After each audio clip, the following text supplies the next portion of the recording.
Screen पर इस वक्त आपको मध्य प्रदेश का नक्शा दिखाई दे रहा है। तो ये जो क्लास या जो ये वीडियो होने वाला है, ये मध्य प्रदेश के बारे में आपको सामान्य परिचय से जुड़ी हुई पूरी जानकारियाँ देगा। इसमें काफ़ी सारी जानकारियाँ कवर्ड हैं और ये अगर आप एमपीपीएससी या व्यापम से जुड़े हुए कोई भी एग्ज़ाम, जैसे एमपीएसआई अभी आने वाला है, एमपी पुलिस का पेपर 12 अगस्त से शुरू होने वाला है, तो किसी भी तरीके के इस प्रकार के जो भी एग्ज़ाम्स हैं जिनमें एमपी पूछा जाता है, मध्य प्रदेश पूछा जाता है, तो उन सभी एग्ज़ाम्स के लिए ये पूरा पूरा हेल्पफुल है और पूरी पूरी चीज़ें इसमें कवर्ड हैं। इसमें इसके बाहर से ज़्यादा कोई भी चीज़ें नहीं आने वाली हैं। ठीक है, तो चर्चा को शुरू करते हैं। तो मध्य प्रदेश के बारे में इसमें पूरी अपन बेसिक से लेके और पूरा पूरा एडवांस लेवल तक चीज़ें कवर करेंगे। तो सबसे पहले मध्य प्रदेश की मैं अगर आपको बताऊं, तो जो मध्य प्रदेश का जो भूभाग है वो प्राचीनतम गोंडवाना लैंड का हिस्सा है। अब गोंडवाना लैंड से मेरा क्या मतलब है, जब पृथ्वी बन रही थी या जब पृथ्वी की शुरुआत हुई थी, तो इसमें जो जल वाला भाग था वो अलग था और जो आपका ज़मीन वाला भूमि वाला जो भाग था वो अलग था। आज भी ऐसा ही है, लेकिन जो मैं अभी कहने की कोशिश कर रहा हूँ वो ये है कि जो ज़मीन वाला भाग था पूरा का पूरा एक है। जैसे हम आज 7 अलग अलग महाद्वीप देखते हैं, है ना, उस प्रकार से ऐसा कुछ नहीं था। पूरी की पूरी एक प्लेट के रूप में जो पूरा भूभाग था वो था। जैसे कि आप यहाँ पे स्क्रीन पे देख भी पा रहे होगे, ये पूरी की पूरी एक ही प्लेट है ना। ये बाद में टूट टूट कर अलग होती गई और अलग अलग महाद्वीपों का रूप लेती गई। इस पूरी एक प्लेट का नाम था पैंजिया। इसे पैंजिया प्लेट के नाम से जाना जाता था। और उसके बाद में आगे पृथ्वी के अंदर होने के कारण कुछ परिवर्तन हुए, पृथ्वी के आंतरिक परिवर्तन हुए, जिसकी वजह से ये जो प्लेट थी वो टूट कर के दो भूभाग में आ गई। तो एक आपका ये भाग हो गया, एक आपका ये भाग हो गया। ऊपर वाला जो भाग था ये हो गया आपका लॉरेशिया इसका नाम, और जो नीचे वाला भाग था गोंडवाना लैंड। तो मध्य प्रदेश जो था, मध्य प्रदेश जो अपना है वो इसी गोंडवाना लैंड का एक भाग है। कैसे है, आगे की स्लाइड में हम देखते हैं कि जो इसमें गोंडवाना लैंड में हमने जो ये वाला पार्ट देखा था, ये आप इस पर ध्यान दीजिएगा। ये वाला जो पार्ट है ये धीरे धीरे आगे बढ़ रहा है। बीच में जो सागर है आपका, इसको टेथिस सी नाम से जाना जाता है। ये जो यहाँ पर जो बीच में सागर है ये आपका टेथिस सी है, और ये वाला जो पार्ट है ये धीरे धीरे टेथिस सी में आगे बढ़ता जाएगा और एक टाइम पे इस जगह पे आकर के जुड़ जाएगा, है ना। तो आगे मैं बताता हूँ आपको कि इसमें आप देखोगे कि ये वाला जो भाग है आपका, ये वाला जो भाग है आपका, ये देखिए ये थोड़ा सा और आगे बढ़ के और ये फाइनली जाके इस जगह पे आके ये मिल जाएगा, और आज की जो ये वर्तमान की सिचुएशन है ये यहाँ जुड़ जाएगा। तो यहाँ पर जुड़ने के बाद में ये वही भूभाग है जो हमारा भारत है आज का, है ना। ये जो भूभाग आप देख पा रहे हैं, ये वाला भूभाग ये भारत है, और भारत का यही जो भूभाग है इसी भूभाग का हिस्सा मध्य प्रदेश भी है।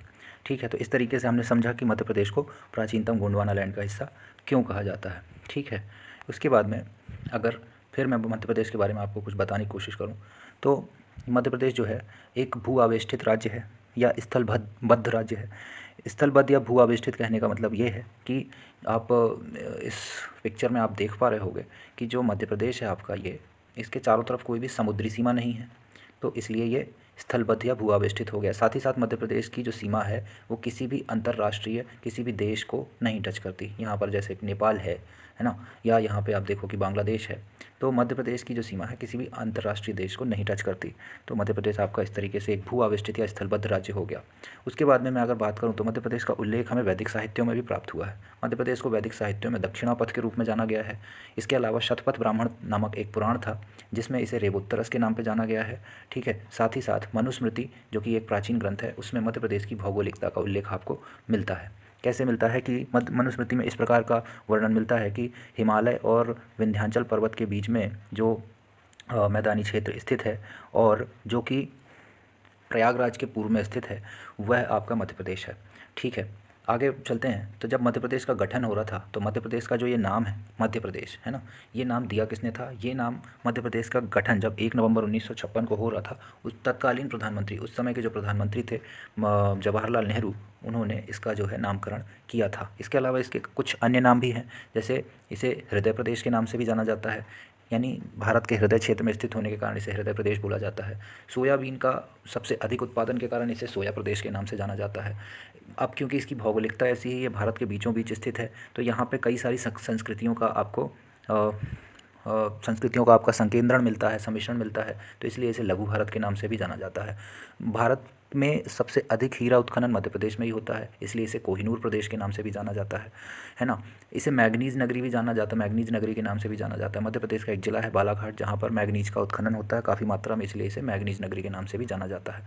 भारत देश में बहने वाली कई सारी नदियों का जो उद्भव है वो मध्य प्रदेश से हुआ है, इसलिए इसे नदियों के मायके के रूप में भी जाना जाता है। रीसेंट रिपोर्ट के मुताबिक भारत के सबसे ज़्यादा जो बाघ हैं वो मध्य प्रदेश में पाए जाते हैं, 700 से ज़्यादा बाघ मध्य प्रदेश के अंदर पाए जाते हैं, तो इसलिए इसे टाइगर स्टेट का दर्जा प्राप्त है। साथ ही साथ भारत भर में सबसे अधिक तेंदुए भी मध्य प्रदेश के अंदर पाए जाते हैं, तो इसे तेंदुआ स्टेट भी कहा जाता है। और जैसा कि आप सब लोग जानते होंगे कि साउथ अफ्रीका और नाइजीरिया से चीतों को ला करके यहाँ पर शिवपुरी के कूनो नेशनल पार्क में इनका प्रवास किया जा रहा है, तो इसलिए मध्य प्रदेश को जो है चीता स्टेट के नाम से भी जाना जाता है। इसके अलावा भी इसके कई सारे नाम हैं, है ना। तो अब जानते हैं मध्य प्रदेश के अक्षांशीय विस्तार के बारे में।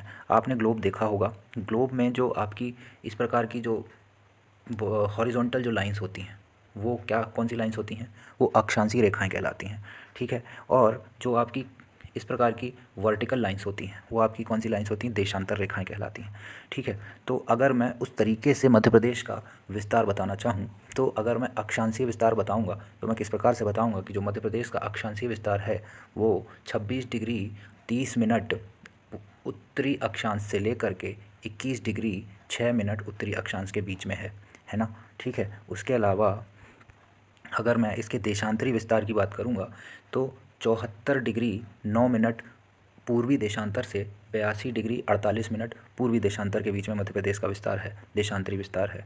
मैं अगर आपके हॉरिजॉन्टल डिस्टेंस की बात करूं, यानी जो मध्य प्रदेश का उत्तर से लेकर के दक्षिण तक का विस्तार किलोमीटर में कितना है, तो 605 किलोमीटर उत्तर से लेकर के दक्षिण में इसका विस्तार है। और इसी प्रकार से अगर मैं पश्चिम से लेकर के पूर्व तक की बात करूं, पश्चिम से लेकर के ऐसे विस्तार की बात करूं, तो 870 किलोमीटर इसका जो है पश्चिम से लेकर पूरा पश्चिम का विस्तार है, ठीक है। तो इसके अलावा अगर मैं बात करूं तो जो मध्य प्रदेश का जो सबसे उत्तर का जो ज़िला है वो कौन सा है, मुरैना। सबसे जो दक्षिण का ज़िला है वो है बुरहानपुर। सबसे जो पश्चिम का ज़िला है वो है अलीराजपुर। और साथ ही साथ जो आपका सबसे पूर्व का जो ज़िला है वो क्या है, सिंगरौली। वो क्या है, सिंगरौली, ठीक है ना। तो इसके बाद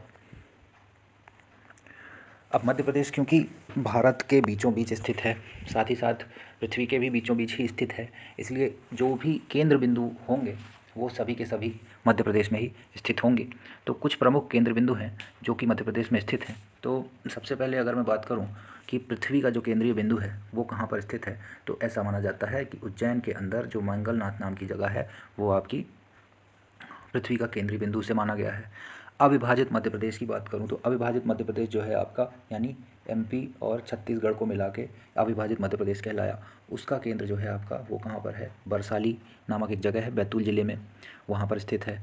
अविभाजित मध्य प्रदेश अविभाजित भारत यानी आपका भारत और पाकिस्तान दोनों को मिला करके अगर ऐसे देखा जाए तो उसका जो केंद्र बिंदु है वो कहाँ पर है आपका, करौंदी नामक जगह है कटनी की ढीमरखेड़ा तहसील में। और इसी गांव को मनोहर गांव भी कहा जाता है, क्योंकि इस गांव में जो अनुसंधान किया गया था वो राम मनोहर लोहिया, जो समाजवादी नेता माने गए हैं बहुत बड़े, उनकी अनुशंसा पे एसपी चक्रवर्ती करके एक अनुसंधान करता थे, उन्होंने इसमें अनुसंधान किया था, इसलिए 1988 में इसे मनोहर गांव के नाम से भी जाना जाने लगा। उसके बाद में जो वर्तमान भारत की बात करें हम, तो वर्तमान जो भारत है आपका, उसका जो केंद्र बिंदु है वो विदिशा में स्थित है। फिर वर्तमान मध्य प्रदेश की बात करें अगर, तो इसका केंद्र कहाँ पर है, सागर में स्थित है, ठीक है। मध्य प्रदेश की जलवायु की बात करते हैं तो जो मध्य प्रदेश की जलवायु है वो कैसी है, उष्णकटिबंधीय मानसूनी जलवायु है। ना तो यहाँ पे ज़्यादा गर्मी पड़ती है, ना तो यहाँ पे ज़्यादा ठंड है, ना तो यहाँ पे ज़्यादा बरसात है, सब कुछ बराबर बराबर है, उष्णकटिबंधीय मानसूनी जलवायु है। और ऐसी जलवायु के लिए कर्क रेखा उत्तरदायी है। मध्य प्रदेश के 14 जिलों से कर्क रेखा गुजरती है, मध्य प्रदेश के बीचों बीच से कर्क रेखा गुजरती है।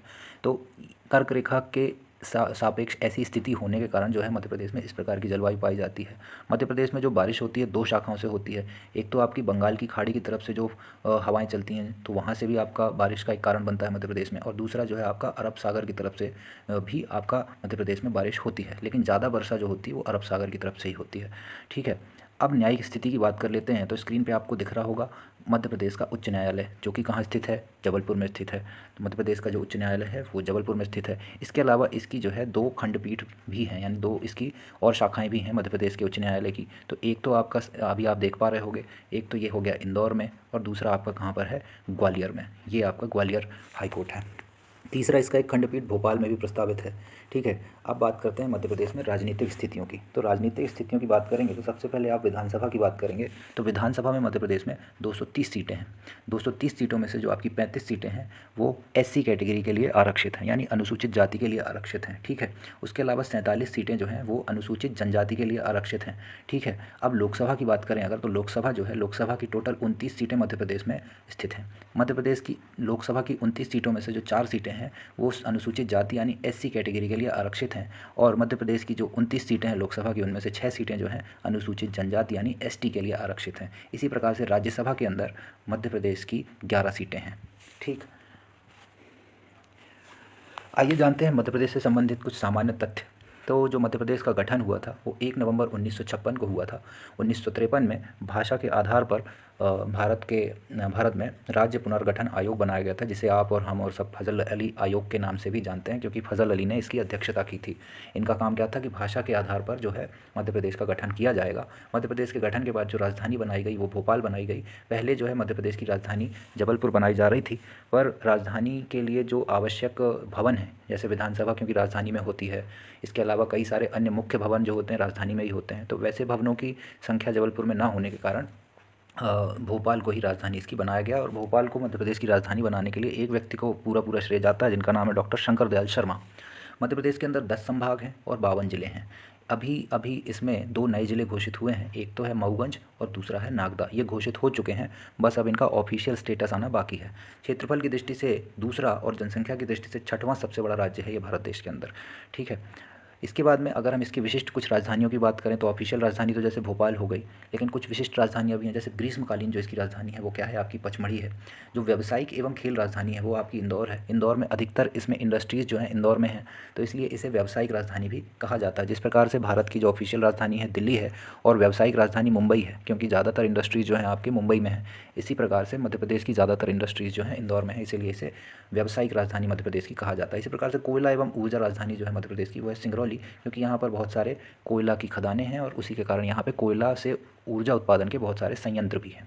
इसी प्रकार से मध्य प्रदेश की संस्कार राजधानी है जबलपुर। जबलपुर को संस्कार राजधानी कहने का कारण ये है कि जबलपुर में जो त्योहारों को मनाने का जो तरीका है, छोटे बड़े सभी त्यौहार बहुत अलग तरीके से और बहुत अच्छे ढंग से मनाए जाते हैं। साथ ही साथ माँ नर्मदा भी जबलपुर के किनारे से बहती हैं, तो उसके कारण भी जबलपुर को जो है संस्कार राजधानी का दर्जा प्राप्त है। अब मध्य प्रदेश के अंदर सतना ज़िले में एक जगह है, नाम है उसका मैहर। मैहर में उस्ताद अलाउद्दीन खां साहब ने एक प्रवास किया था, उसके कारण जो है उनकी वजह से मध्य प्रदेश की जो संगीत राजधानी का दर्जा वो है वो मैहर को प्राप्त है। अब जो मध्य प्रदेश के अंदर एक ज़िला है बालाघाट। बालाघाट में है मैंगनीज और तांबा उत्खनन की खदानें, है ना। काफ़ी अच्छी मात्रा में यहाँ पर मैंगनीज और तांबा जो है उत्खनन किया जाता है, इसलिए बालाघाट को मध्य प्रदेश की मैंगनीज राजधानी कहा जाता है। बालाघाट को मैंगनीज नगरी के नाम से भी जाना जाता है। ठीक है, अब इसके मध्य प्रदेश के कुछ राजकीय जो प्रतीक हैं उनके बारे में जानते हैं। तो मध्य प्रदेश की जो राजकीय भाषा है, भाषाई आधार पे जब देखा गया था तो मध्य प्रदेश में ज़्यादातर जो जनसंख्या है वो हिंदी भाषी है, इसलिए इसकी जो राजकीय भाषा है, ऑफिशियल लैंग्वेज है, वो क्या है, हिंदी। मेरा मध्य प्रदेश एक गाना है ना, जो मध्य प्रदेश का राजकीय गान है। इसके रचनाकार कौन है, महेश श्रीवास्तव हैं। इसके गायक हैं शांतनु मुखर्जी, जिन्हें आप शान के नाम से भी जानते हैं, और इसके जो संगीतकार हैं वो कौन है, सुनील झा। ठीक है, अब मध्य प्रदेश के राजकीय चिन्ह की बात करें अगर, तो ये आप स्क्रीन पे देख पा रहे होंगे मध्य प्रदेश का जो है ये राजकीय चिन्ह है। ठीक है, तो इस राजकीय चिन्ह में आपको 2-3 चीज़ें याद रखनी है देख करके, कि जो इसके बाहर आपको ये जो गुंबद के आकार की या स्तूप के आकार की जो ये संरचनाएं दिख रही होंगी या आकृतियाँ दिख रही होंगी, इनकी संख्या कितनी है, इनकी संख्या है 24। ये 24 हैं। ठीक, इसके बाद जो अंदर के वृत्त में आप आएंगे, ये यहाँ पर, तो ऊपर आपको लिखा दिख रहा होगा मध्य प्रदेश शासन।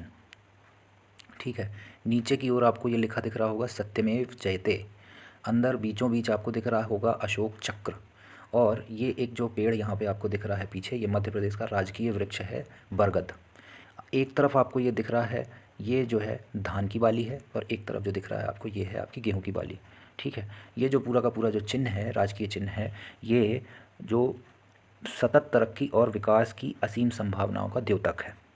ठीक है, तो ये चीज़ हो गई। अब इसके बाद मध्य प्रदेश के राजकीय पुष्प की बात करें तो जो मध्य प्रदेश का राजकीय पुष्प है वो है सफ़ेद लिली, और इसका वैज्ञानिक नाम है लिलियम कैंडिडम। लिलियम कैंडिडम सफ़ेद लिली का वैज्ञानिक नाम है, ये आप देख पा रहे होंगे, ये है मध्य प्रदेश का राजकीय पुष्प। ठीक है, इसके बाद मध्य प्रदेश के राजकीय पशु की बात करें तो मध्य प्रदेश का जो राजकीय पशु है, ये आप स्क्रीन पर देख पा रहे होंगे, ये है ब्रेडरी प्रजाति का बारहसिंगा। ठीक है, इसको वैज्ञानिक जो इसका नाम है वो है रूसवर्स डुआसिली। ठीक है, ब्रेडरी प्रजाति का बारहसिंगा है। ठीक है, मध्य प्रदेश का जो राजकीय पक्षी है उसका नाम है दूधराज शाह बुलबुल। दूधराज शाह बुलबुल, जिसका कि वैज्ञानिक नाम है पैराडाइज फ्लाई कैचर। ये आप स्क्रीन पे देख पा रहे होंगे इसे। ये विलुप्त प्रजाति में भी जा रहा है धीरे धीरे। नहीं, इसके साथ ऐसा नहीं, माफ़ कीजिएगा, वो मध्य प्रदेश की जो राजकीय मछली है उसके साथ ऐसा है। बाकी दूधराज शाह बुलबुल, जिसको आप वैज्ञानिक नाम है पैराडाइज फ्लाई कैचर, ये मध्य प्रदेश का राजकीय पक्षी है। ठीक है, इसके बाद अब नेक्स्ट है राजकीय वृक्ष। तो जैसा मैं आपको बताया था कि जो मध्य प्रदेश का राजकीय चिन्ह है उसके अंदर आपको जो वृक्ष दिखता है वो कौन है, वो कौन सा वृक्ष है? मध्य प्रदेश का राजकीय वृक्ष बरगद, जिसका वैज्ञानिक नाम क्या है? फाइकस बैंगलेसिस। ठीक है, मध्य प्रदेश के राजकीय नाट्य की बात करें तो मालवा क्षेत्र में परफॉर्म किया जाने वाला नाट्य जो है, यानी नाटक जो है माच। ठीक है, ये जो है ये मध्य प्रदेश का क्या है? राजकीय नाट्य है। स्क्रीन पे आप ये देख पा रहे होंगे, माच परफॉर्म करते हुए ये लोग आपको दिख रहे होंगे। इसी प्रकार से मध्य प्रदेश के राजकीय नृत्य की बात करेंगे तो राजकीय नृत्य है आपका राई, जो कि बुंदेलखंड वाले क्षेत्र में आपका परफॉर्म किया जाता है। ये आप स्क्रीन पर देख पा रहे होंगे, ये राई परफॉर्म करती हुई एक तस्वीर है। फिर मध्य प्रदेश की राजकीय फसल की बात कर लेते हैं तो ये है सोयाबीन। सोयाबीन के उत्पादन में मध्य प्रदेश जो है सबसे अधिक सोयाबीन का उत्पादन मध्य प्रदेश ही करता है भारत भर में। सोयाबीन को जो वैज्ञानिक भाषा में बोला जाता है ग्लाइसिन मैक्स। ठीक है, नेक्स्ट हम देखते हैं मध्य प्रदेश का राजकीय फल। मध्य प्रदेश का राजकीय फल जो है वो है आम, और आम को वैज्ञानिक रूप में कहा जाता है मैग्नीफेरा इंडिका। ठीक है, इसके बाद मध्य प्रदेश का राजकीय खेल जो है वो है मलखम। मलखम जो है मध्य प्रदेश का राजकीय खेल है। 10 अप्रैल 2013 को इसे, यानी मलखम को, मध्य प्रदेश का राजकीय खेल घोषित किया गया। ठीक है, कमेंट में मुझे बताइए कि मध्य प्रदेश में मलखम की जो एकेडमी है, मलखम की जो खेल एकेडमी है, मलखम की जो प्रशिक्षण एकेडमी है, मध्य प्रदेश के किस जिले में स्थित है? और मध्य प्रदेश की राजकीय नदी आप जानते होंगे। मध्य प्रदेश और भारत भर में इसका काफ़ी ज़्यादा धार्मिक महत्व है इस नदी का। ये आप देख पा रहे होंगे, जबलपुर के भेड़ाघाट का ये दृश्य है। और ये नदी कौन सी है? ये नदी है नर्मदा। नर्मदा नदी को मध्य प्रदेश की राजकीय नदी का दर्जा प्राप्त है। और जो मैं बात कर रहा था कि जो मध्य प्रदेश की राजकीय मछली है वो महाशीर प्रजाति की मछली है।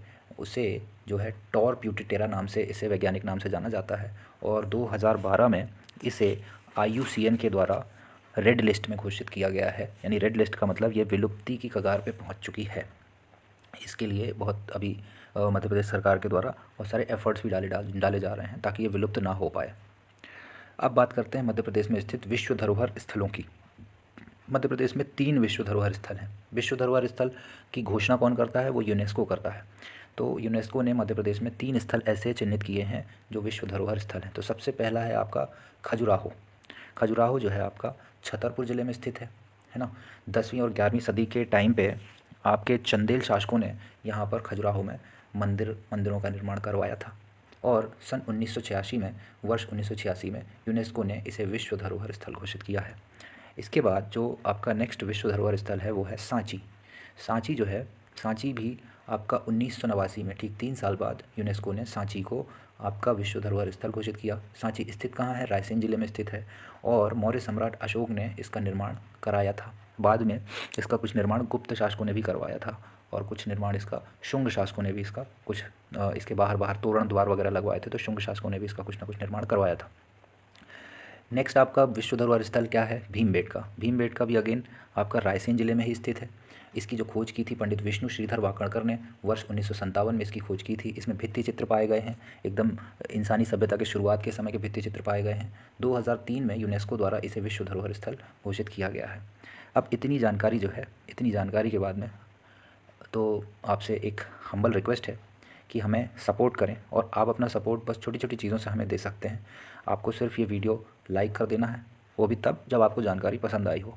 उसके बाद में आपको कमेंट कर देना है। कमेंट ज़रूर करिए, आपको ये वीडियो कैसा लगा उसके बारे में बताइए। इसे शेयर भी करिए और सबसे ज़रूरी चीज़ है कि सब्सक्राइब करें और बेल आइकन को भी दबा लें, ठीक है, जिससे आगे की जो वीडियो है, क्योंकि ये एमपी की जो सीरीज़ है ये आगे कंटिन्यू रहने वाली है, पूरा एमपी कवर करेंगे अपन इसमें, तो इससे मुझे भी हेल्प होगी और आपको भी हेल्प होगी। तो थैंक यू फॉर वॉचिंग। आगे भी इसी प्रकार के जानकारी भरे वीडियोज़ के लिए हमसे जुड़े रहें। तो मिलते हैं फिर अगले किसी वीडियो में। धन्यवाद।